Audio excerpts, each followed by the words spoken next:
Olá, ouvintes! Meu nome é Carol Messeder Olá pessoal, meu nome é Fabrício Dias.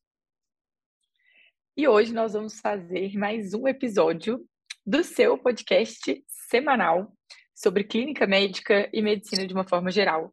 Vamos trazer um tema temido e amado por muitos. Temido por muitos, amado por talvez poucos, não Praticamente sei. todos também, Por nós, muito. bastante. É, E o assunto é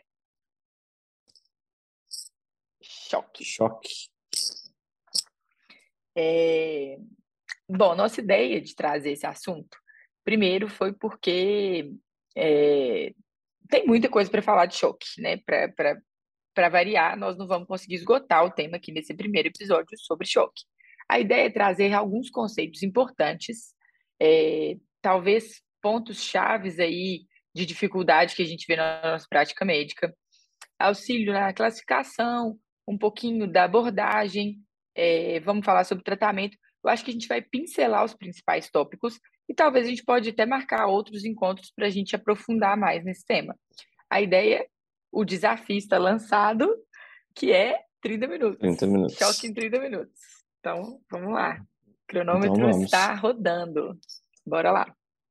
Começando para sempre inicia do começo, né? Igual a gente gosta de Começa do falar. começo, exatamente. E começa do começo. Então, e é sempre com o conceito, né? Então, assim, qual o conceito de choque, né? E por que choque é tão importante? Primeiro, pela prevalência, né? E pela incidência no nosso dia a dia. E como que a gente vai conceituar? Choque nada mais é do que a manifestação ou a expressão clínica do que da hipoperfusão tecidual causada pela incapacidade do sistema circulatório de manter a oxigenação das células. Então, eu vou ter hipoperfusão causando baixa da oxigenação, né, dificuldade de oxigenação celular e com isso é, consequentemente, disfunção orgânica, né? Disfunção celular pela hipóxia, pela, pela dificuldade dessa oxigenação. Então, assim, o choque, e por que da importância, eu falei da alta prevalência e alta incidência, e porque tem que ser também uma emergência que tem que ser reconhecida muito rápido e tratada rapidamente, né? Bem manejada e bem controlada rapidamente, porque isso muda a mortalidade, né? E morbidade também. E também muito importante, a gente vai falar depois das fases do tratamento do choque. Se eu consigo fazer um diagnóstico rápido, uma intervenção precoce, o caminho que eu vou percorrer durante o tratamento, ele vai ser mais curto também.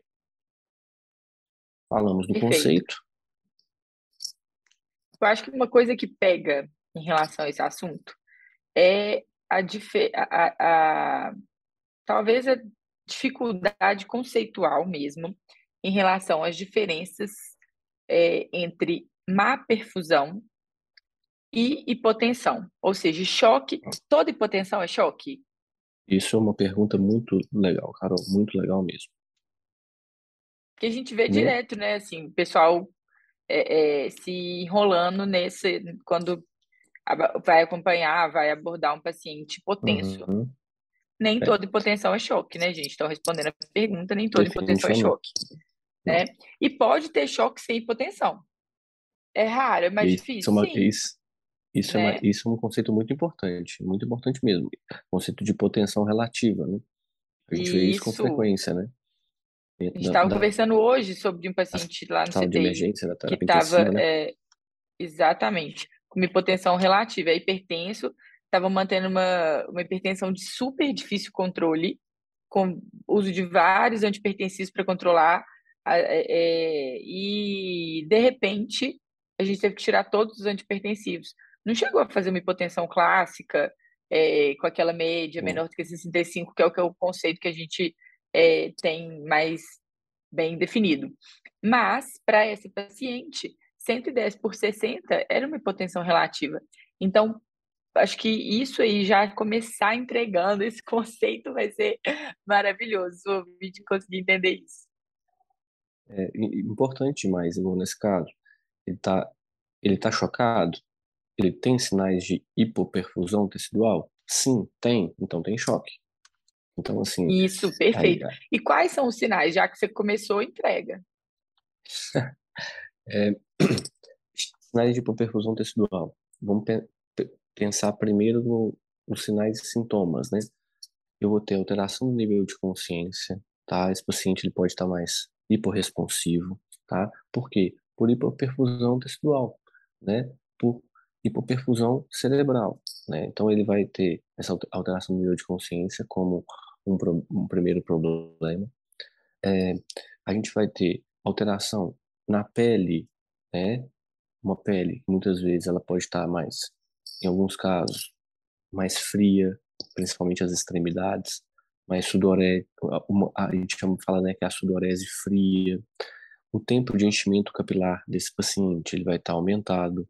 Lembrar aí do Andrômeda Shock Trial, né, que é um estudo grande, até da América Latina, é, em que ele fala da tempo de enchimento capilar como no diagnóstico e monitorização do paciente com choque. Então, isso é muito importante. Os pulsos, habitualmente pulsos finos, é, a- um- em alguns casos acelerados, com taquicardia. Eu vou ter alterações no hábito, no fluxo urinário, na quantidade de urina.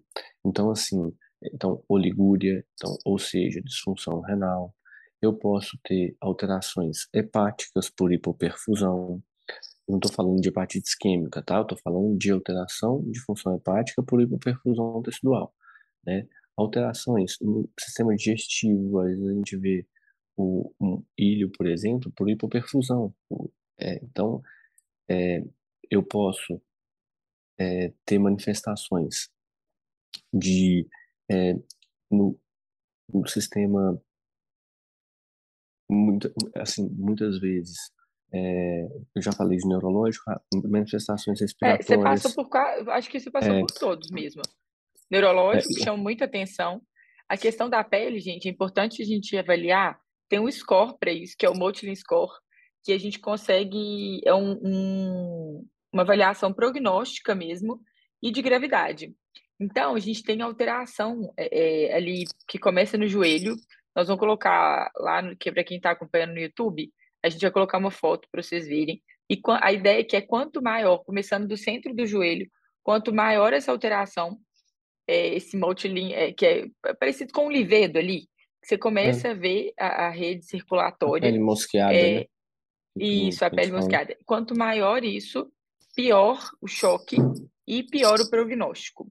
Então, isso é super bem descrito na literatura, é validado, é uma forma da gente acompanhar e da gente prever o prognóstico desse paciente. Então, falamos de pele, falamos de sistema neurológico, tempo de enchimento capilar, o Andromeda Trial é maravilhoso, a gente vai citar sempre por aqui, porque foi um estudo de não inferioridade, comparou lactato com tempo de enchimento capilar e o tempo de enchimento capilar não foi inferior ao lactato. E olha que perfeito, a gente tem uma ferramenta beira-leito para avaliar esse paciente. Inclusive, ele é útil não só na avaliação inicial, no diagnóstico, mas também no acompanhamento e na avaliação da resposta desse paciente. Então, a gente está falando aí para vocês de ferramentas clínicas, né? Até agora, a gente não precisou de exame. Então, Nem débito falo. urinário, se o paciente está oligúrico, isso é uma coisa que a gente tem que prestar atenção, é um sinal de hipoperfusão. Então, para responder a pergunta que a gente fez, toda hipotensão é choque? Não. Todo choque tem hipotensão? Também não. Como que eu vou diferenciar um e outro? Eu tenho um paciente hipotenso, como é que eu vou saber se ele está chocado ou não? Vou procurar por sinais de hipoperfusão tecidual. Então, o que o Fabrício acabou de descrever é isso, alguns sinais que vão ser úteis no exame físico desse paciente e que alguns deles a gente pode até usar para avaliar a resposta ao nosso tratamento. Foi? Acho que sim, né? Então, entregamos tudo logo de cara. Vamos para a É, terceira. pergunta. A gente falou, a gente está falando de choque, do conceito, falamos dos sinais e sintomas, como que eu identifico o paciente com choque, da diferença de hipoperfusão, e choque e hipotensão, né? Todo choque não é hipotensão, então, assim, a gente ter ou não hipotensão não é um critério para a gente falar que o paciente está chocado. Ok. Uhum. Então, eu estou diante de um paciente que eu identifiquei ali que ele tem sinais de choque, né? Como que eu vou fazer a avaliação inicial desse paciente, né? Como que eu vou abordar esse paciente do ponto de vista, primeiro, de propedêutica, né? Eu falei a gente falou do exame clínico, a gente falou da avaliação inicial ali dos sinais e sintomas, de propedêutica. Aí a gente Antes da pode falar, propedêutica, se move criatura. Nessa altura do campeonato, você ah, já não, monitorizaram o paciente, colocaram uma verdade, oximetria, verdade. estão vendo se for necessário, colocou oxigênio ou não. Nós vamos ter que avaliar isso continuamente. Acesso venoso, eletro, exame físico completo. E só no exame físico completo, só procurando as coisas no exame físico, sem preguiça, a gente vai achar sinais e sintomas de hipoperfusão. É, Então, é importante a gente ressaltar isso. Esse eu paciente é um acho, paciente que fica na sala vermelha, não é um ele paciente que você está na vai sala de acompanhar emergência, na rede. ele está no É. CTI, ele está no ambiente de monitorização, né? O Ou, móvel, se eu não acho que ele tiver, vai ser tem levado que para estar, lá, né? né? Ele tem que estar, né? Então, Sim. assim, o move, ele nos move mesmo, né? Assim, na sala de emergência, ele vai ser o nosso beabá, né? Então,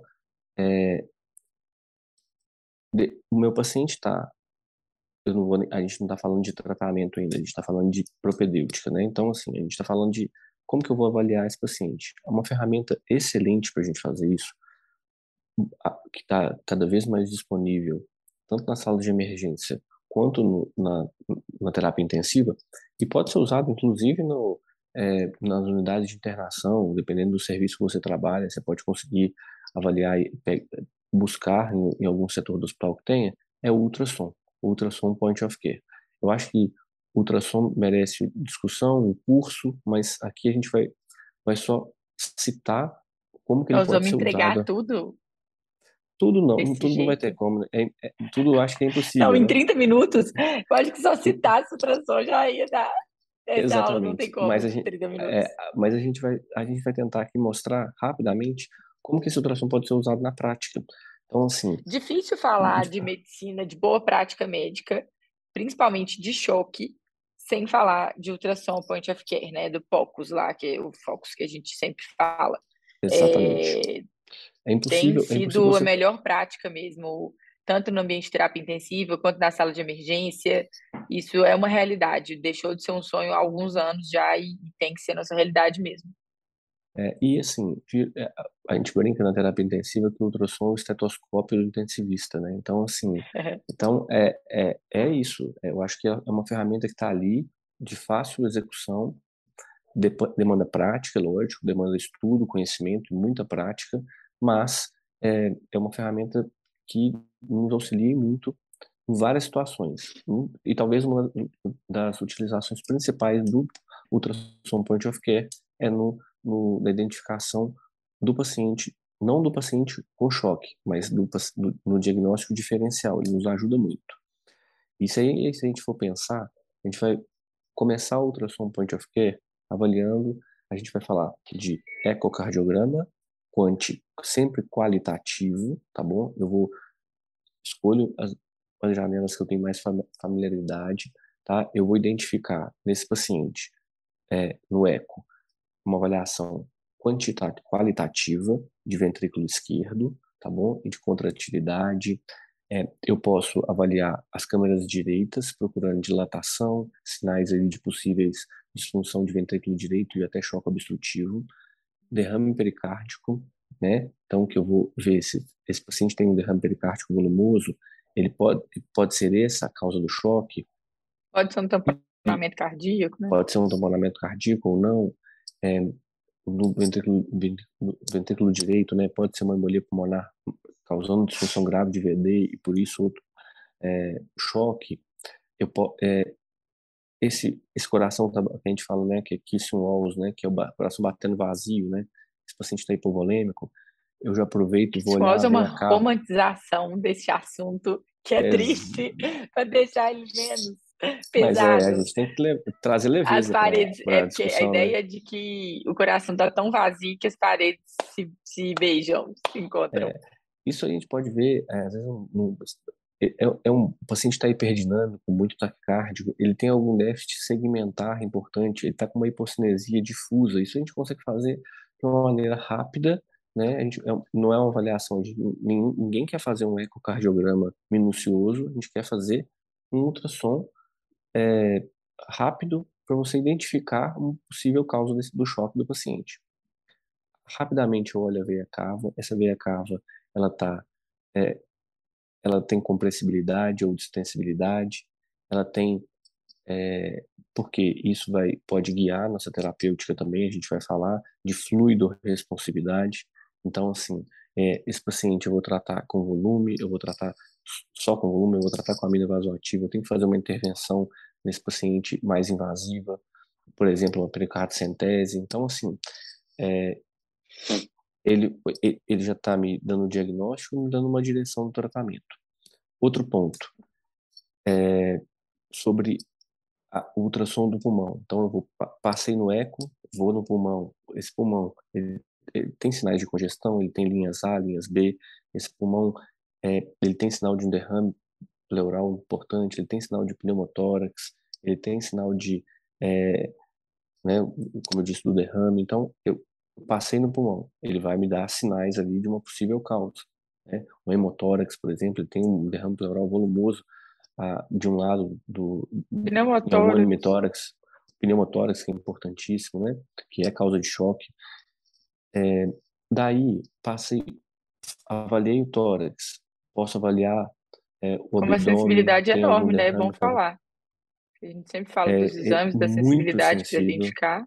Então, é um exame é, sensível, assim. é, é muito Claro que é sensível, examinador dependente, muito é o sensível. que coloca Sim, a grande dificuldade, a necessidade de experiência. Mas, gente, experiência você também só vai ter se você pegar e colocar a mão na massa. Então, não sim. adianta que virar um expert em ultrassom assistindo o curso. Você só vai Então, desenvolver essa habilidade se você se propuser a usar. Então, no início, às vezes, vai ser mais difícil mesmo. Falo por experiência própria. Ainda mais para quem não está nessa dinâmica assim, diária de CTI, de terapia intensiva ou de sala de emergência, usando o ultrassom todo dia, fica um pouco mais difícil mesmo. E para quem ainda não tem tanto domínio, nunca viu direito, fica um pouco distante. Mas se proponham a fazer, assim, vejam como é que é a alteração, comece a fazer, coloca a mão na massa, se estiver no estágio, por exemplo, do CTI, mesmo que não tenha um paciente de procedimento, não teve procedimento enquanto eu estava lá no estágio, não sei usar ultrassom. Cara, passa o ultrassom no paciente, vai passando em box de box ali na UTI e passa o ultrassom para você ver como é que tá. E acho que é isso, colocar a mão na eu acho massa. que é, e, e talvez a gente criar até hábitos no CTI, por exemplo, em alguns serviços é feito isso já, da corrida de leito com ultrassom, né? Então, assim, Isso você é está bem ali na legal. corrida de leito, então você vai correr o leito é igual a gente está falando, do estetoscópio mesmo. Você usa o Eu já estetoscópio quis para ter um examinar. ultrassom portátil, já olhei Ah, várias mas vezes, namoro. eu continuo querendo, assim, mas É, pois é, mas com o dólar tá difícil. vamos esperar o dólar Quem melhorar. sabe E um dia. aí, exatamente. Mas é muito bom, assim, você tem hoje ultrassons portáteis que você pode usar ele Wi-Fi mesmo, no celular, assim, você monta sem fio, muito bom. É, Então, avaliei o abdômen, avaliei o a gente pulmão. avaliou o tórax, avaliou o pulmão, o coração, abdômen, algum derrame cavitário. Me auxilia, por exemplo, no choque hipovolêmico, no choque hemorrágico. A gente vai falar daqui a pouco dos tipos. Bom, eu vou nos membros inferiores. Tem algum sinal de trombose? Alguma é, não compressibilidade de alguma veia profunda? Isso também, opa, esse paciente está chocado. Ele tem uma disfunção de VD e tem uma trombose na perna. Opa, esse paciente pode ter um choque obstrutivo por conta de uma embolia pulmonar. Então, Da olha cava também, você já falou? sim, falei. A gente falou da compressibilidade e extensibilidade para a É. gente avaliar a fluido-responsividade, né? Tem Então, aquele assim, paciente que a gente, lá no, na época que a gente estava no Pará, que ele não tinha anti-TC disponível no serviço. A gente sabe, era um paciente de alto risco, o exame de escolha para ele seria anti-TC, mas às vezes a gente tem que adaptar a prática à realidade que a gente tem ali na hora. E aí só tinha ultrassom, a gente passou o ultrassom membro inferior e aí tinha lá uma TVP e esse paciente, a decisão por anticoagular, ele não era uma decisão tão fácil. E aí a gente acabou anticoagulando e ele melhorou e evoluiu super bem. Então é um exemplo do que você acabou de falar. exatamente. Então, assim, de novo, ultrassom, só ultrassom, a gente já fez muita coisa pro nosso paciente. Além do Então, ultrassom, falando no diagnóstico e no reconhecimento, vão entrar os exames, na sim, propedêutica vão entrar os exames tradicionais ali, né? A gente falou de lactato, lembrar da gaso arterial para a gente avaliar. Aí vai ter um tanto de coisa útil, né? Assim, gaso arterial, a gente pode fazer uma gaso pareada, avaliar gap de CO2. taxa de extração, a gente vai sempre é, na classificação do choque, a gente falou de usar ultrassom, a gente pode usar gasometria venosa central, a gente pode usar a gasometria pareada, né? Então, assim, a gaso pareada que a gente fala é a gaso venosa central com a gasometria arterial. Ele vai me dar parâmetros importantes ali, até de associação de aminas vasoativas ou é, fluido-responsividade, é algo a mais, transfusão, quando o paciente precisa. Então, assim, E o lactato, assim como o tempo de enchimento capilar que a gente falou em relação a prognóstico, avaliação dessa hipoperfusão tecidual, ele é útil para avaliação de resposta, né, do que a gente está instituindo. Então, isso isso. também pode ser acompanhado e criteriosamente avaliado, vamos dizer assim. É, a, a questão do lactato, a, os risos são porque ele é algo que a gente tem relação com o prognóstico, mas não tem que ser algo a ser buscado a todo custo, a redução do lactato. A nossa intervenção bem feita, o nosso tratamento sindrômico etiológico, ele vai fazer o lactato cair, invariavelmente. Não precisa de eu correr atrás de, a gente brinca, lavar o Metas, né? Tipo, lactato, em né? tantas horas a gente tem que fazer esse Isso, lactato cair. exatamente, assim, isso, isso a gente vários estudos, a gente vê isso mais no choque séptico, né? Mas vários estudos mostrando que esse buscar a queda do lactato a todo custo, por exemplo, a terapia guiada por metas, não tem nenhum impacto na mortalidade dos pacientes. Então, assim, é muito importante a gente intervir para o lactato cair, porque ele é um fator de mau prognóstico, mas E não outra, buscar isso a né? Eu todo acho que custo. mais do que buscar ele cair a qualquer preço, é ter a análise crítica dele. Se ele não está caindo, o que está acontecendo? Será que é o Exatamente. foco que está mantido? Será que eu tenho que procurar mais? Então, é essa avaliação crítica que eu acho que também é um ponto, se a gente pudesse colocar um asterisco aqui nesses pontos da aula-chave, assim. É. Acho que é E isso. será que eu classifiquei meu choque corretamente? Então, assim, Isso. será o que que eu preciso, né? O que eu Ou estou será que precisando? pode ser associação, né, de mais de um tipo de choque? A gente tem isso mesmo, a Demais. sobreposição de um tipo de choque. Acontece Então, muito pensar frequentemente. fora da caixa, ampliar a ideia, que é ampliar o raciocínio de vocês, contribuir para melhorar esse raciocínio clínico diante de um paciente com choque. É. Então, assim, a gente identificou o paciente, a gente monitorizou o paciente, a gente é, fez o diagnóstico e classificou o choque. E aí a gente classificou esse paciente em pode classificar esse paciente em quais tipos de choque? Quais são os principais ou os tipos de choque da nossa prática? Nós temos quatro, né? Quatro. O mais frequente, hipovolêmico, e aí pode ser diante de um trauma, pode ser desidratação grave, pode ser. A gente já está com tempo, temos 8 minutos. É, pode ser grandes queimados, podem ter esse tipo de choque hipovolêmico. Então, basicamente, trauma, uma perda ali, grande sangramento, é, perdas, desidratação, e o grande queimado eu acho que entra e exemplifica bem. E Sim. aí, a depender de isso, não dá para a gente entrar aqui agora, mas só saber disso, talvez a gente consiga colocar essa tabela no vídeo do YouTube e nas nossas referências, é que nós vamos usar as manifestações clínicas para tentar entender e classificar a gravidade desse choque hipovolêmico, porque as nossas medidas vão depender disso. Então, às vezes, o tanto de volume que eu vou dar para esse paciente vai depender da apresentação clínica, qual a minha escolha. Então, esse paciente ele precisa de um hemocomponente, por exemplo. Então, isso não é óbvio, isso aí precisa de um passo a mais, de aprofundar um pouquinho mais, mas só saber disso eu acho que é suficiente. Então, hipovolêmico, mais frequente nesses casos que eu falei. É, aí acho que vem cardiogênico, né? Que aí a gente vai ter secundário a IAM, pode ser alguma valvopatia,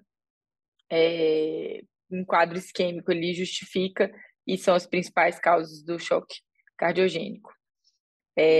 No choque cardiogênico, importante, principalmente quando a gente fala de algum quadro isquêmico, por exemplo, no infarto, o eco vai ser um grande aliado nosso, porque aí, gente, a busca qualitativa, nem não quero a expertise ali de conseguir determinar a fração de ejeção com perfeição e todas aquelas medidas que a gente tem do ecocardiograma quantitativo, quando a gente solicita esse exame.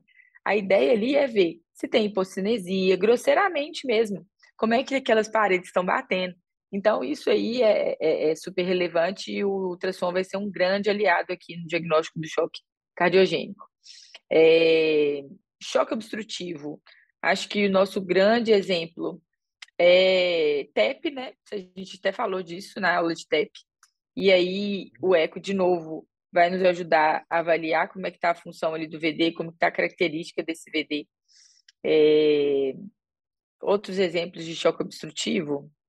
Tamponamento cardíaco, que a gente Isso, falou agora tamponamento, que a gente também, também né? falou do Do ultrassom. derrame pericárdico, né? Isso. Então, Pneumotórax, assim, que o ultrassom vai nos ajudar muito, né? Então, é, é, pneumotórax, tudo podia obstruir via de saída mesmo. Então, por isso exatamente.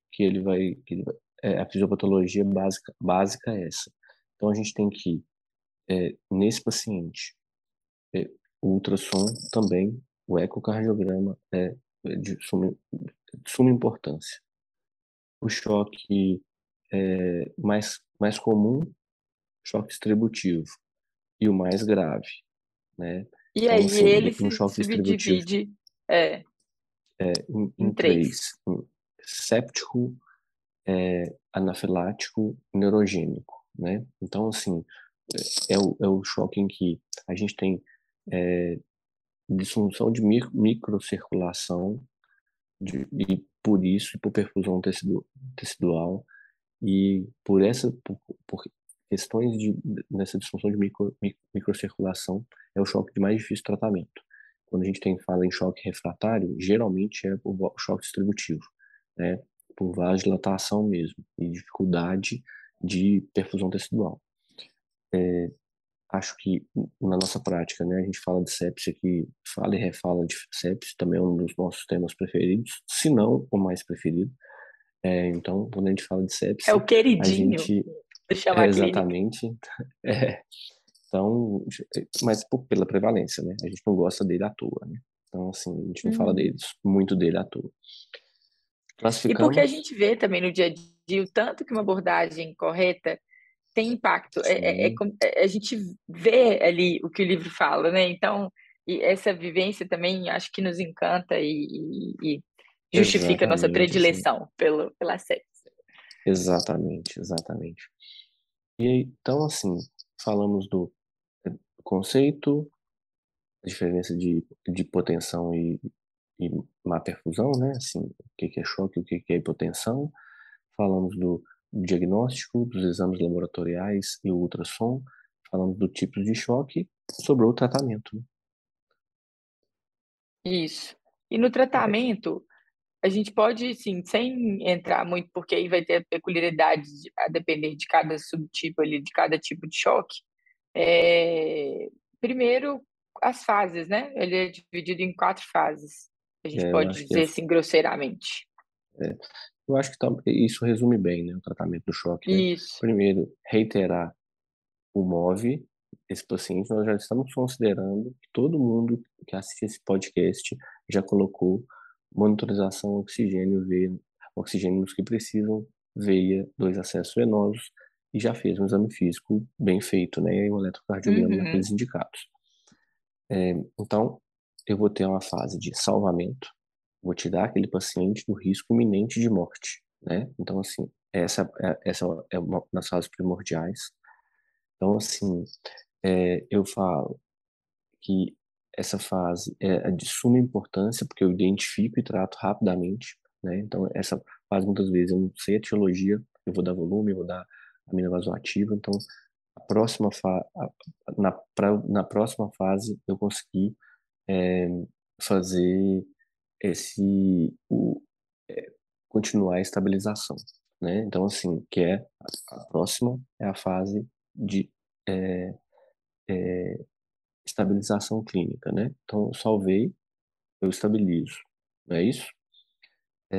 Então, quando eu falo de estabilização, aí eu vou classificar meu choque, eu vou tratar etiologicamente o que eu preciso tratar e a gente continua buscando é, otim, é, eu cuidar para o meu paciente sair rápido daquela condição que está ameaçando a vida dele. Beleza.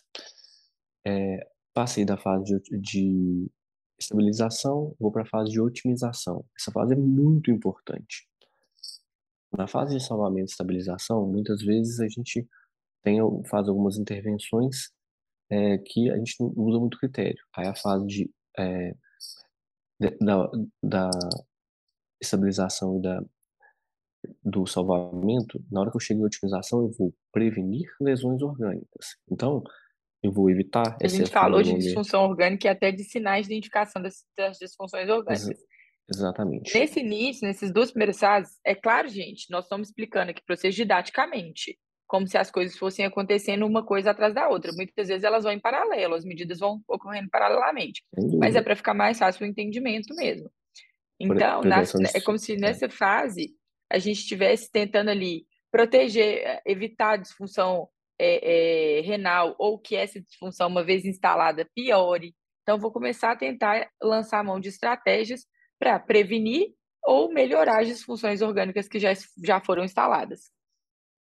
E, por último, que é a fase evitar do descalonamento.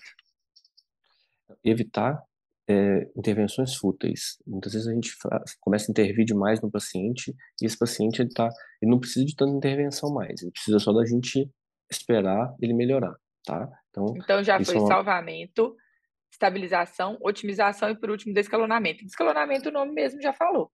A gente vai motivo. diminuindo, tentar reduzir a infusão ali de drogas vasoativas, avaliar se já saiu cultura, se a gente já tem etiologia.